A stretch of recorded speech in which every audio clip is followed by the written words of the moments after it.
This is the training video for learning about how to interface with the tool using the LCD display and menu system. This video will also show you how to correctly charge the tool. We will be discussing the following items: turning the tool on and off, first message to appear, main display screen roadmap, alternate information screens, using the menu, charging the tool, tool troubleshooting, key point review. To turn the tool on, press and hold the power button for 2 seconds. This delay prevents inadvertent starting of the tool, which could potentially drain your battery. To turn the tool off, you only need a quick push of the power button. When the tool is turned on with the arms in the stored position, the screen will prompt the user to position the arms correctly. Correct positioning of the arms means that the two chevrons must line up. Be sure that the arms are correctly in the detent position. The arrows of the screen are showing the user where the arms are. The top symbol, representing the short arm, starts as a dash because there are no valid arm orientations with the short arm in the stored position. When the short arm is moved to the 90-degree left position, you can see that the left arrow appears. The arms are still not in a valid position because the chevrons are not lined up. In this situation, you can either move the small arm forward or the long arm out to the right. Once the chevrons line up, the arrows will briefly appear in the same direction, and then the screen message will change to starting solution.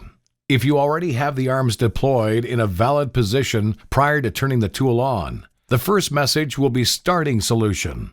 As the system calculates an azimuth solution, you can observe a timer in the right top corner of the screen.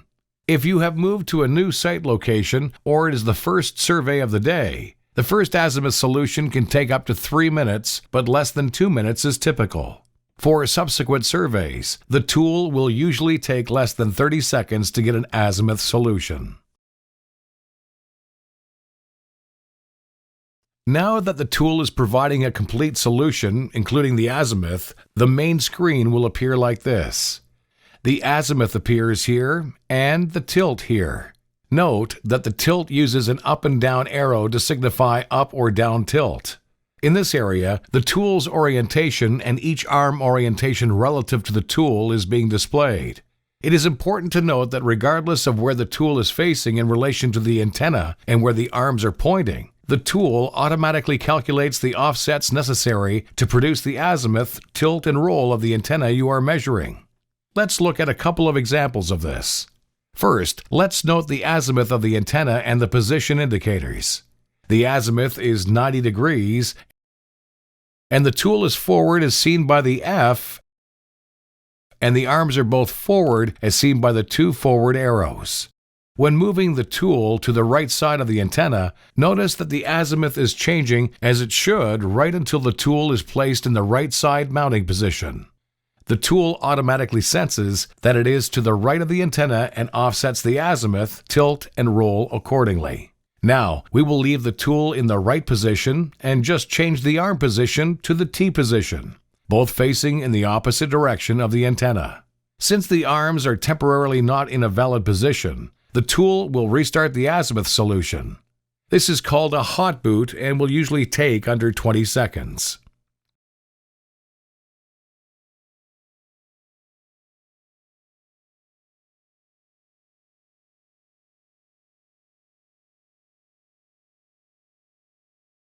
When the solution comes up, it is the same azimuth, which is 90 degrees. Therefore, regardless of how the tool or arms are positioned, the tool will always provide the azimuth, tilt, and roll of the antenna being surveyed without any offset input from the user. It is recommended that the user visually confirms that the tool and arm positions are correctly being tracked by the tool.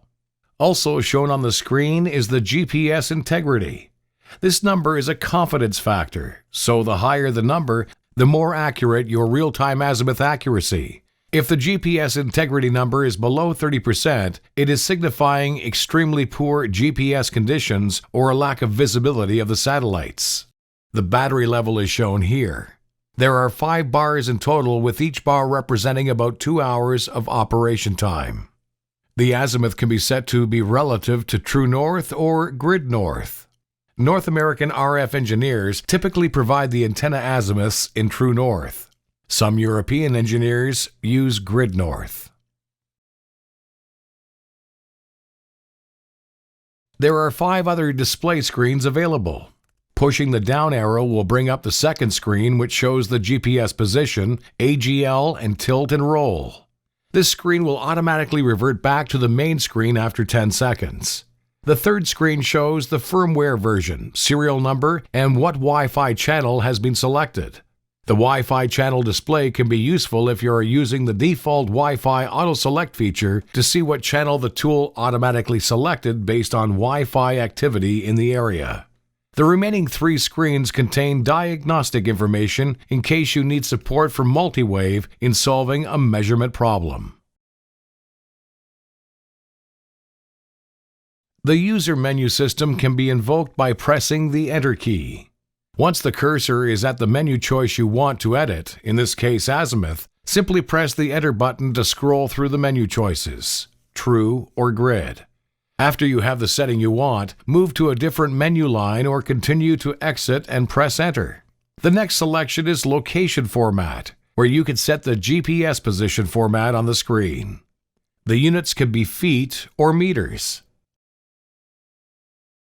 Sound can be set for events only, button pushes, and events, or turned off. Backlighting can be on, auto, and off. Auto uses an ambient light sensor to automatically turn the backlighting off when there is sufficient brightness. The Wi-Fi channel selection lets you use the auto selection mode or manually use whatever channel you wish. In North America, the channels can be set from 1 to 11, and in Europe, the channels can be set from 1 to 13. The last choice is Data Port. If this port is set to data, this sets the baud rate to 115/200, and if laser is selected, the port is set to 4800, which is the default baud rate for the optional TruePulse laser rangefinder manufactured by Laser Technology Incorporated. More information on automatic laser AGL use is covered in the options video later on. The tool can be charged with either the wall charger or car charger. Only use the chargers provided with the Smart Aligner system or damage could result. In this example, we are using the wall charger, but the car charger works in the same fashion. The charger port is located here on the back side of the display module. Once the charger is fully connected, the charging status will be displayed in this manner. You will also see the battery voltage in the top right corner. The battery charges to 8.4 volts and will automatically stop charging as shown. It takes approximately 4 hours to charge a fully drained battery. The tool displays charged with a long beep when the battery is fully charged, and the backlight will automatically shut off in 10 seconds. The charger must be disconnected from the tool before turning it on again. Note that if you repeatedly keep recharging an almost full battery, you will prematurely reduce the life of the battery. It takes a maximum of 10 minutes per alignment, so 1 bar of battery life should be ample to align at least 12 antennas, so judge accordingly before recharging the tool. How do I use the declination with the azimuth? You don't. You only use declination to change a magnetic reading to a true north reading.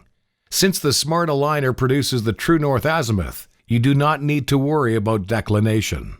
What do I do if the azimuth solution does not come up in 180 seconds? The Smart Aligner tool is designed to be the most RF-resistant alignment system on the market, so it should work in the most demanding environments. If you do not get an azimuth within 3 minutes, you could be getting RF interference into the GPS antennas, which cannot be shielded. Try positioning the tool to the side or behind the antenna to see if it is being affected by the RF interference into the GPS antennas. I have the tool and arms in a different location than the antenna that I want to survey. How do I enter an offset? You don't have to. As long as the tool is correctly tracking the tool and arm positions, the tool will automatically incorporate the offsets into the calculation, and the tool will only produce the correct azimuth, tilt, and roll of the antenna. Key point review. You need to push the power button for 2 seconds for the tool to power up. The azimuth solution will not start to calculate until the arms are in a valid position. Make sure that the chevrons are lined up. The tool tracks its position around the antenna as well as the arm orientation so that it can automatically calculate the offset, thus producing only azimuth, tilt, and roll of the antenna. For demanding RF environments, attach the tool to the side or backwards to avoid RF interference. The second screen will show the GPS position of the antenna as well its role. Only use the chargers supplied with the Smart Aligner system. Do not charge the tool when there are 3 or more battery bars showing.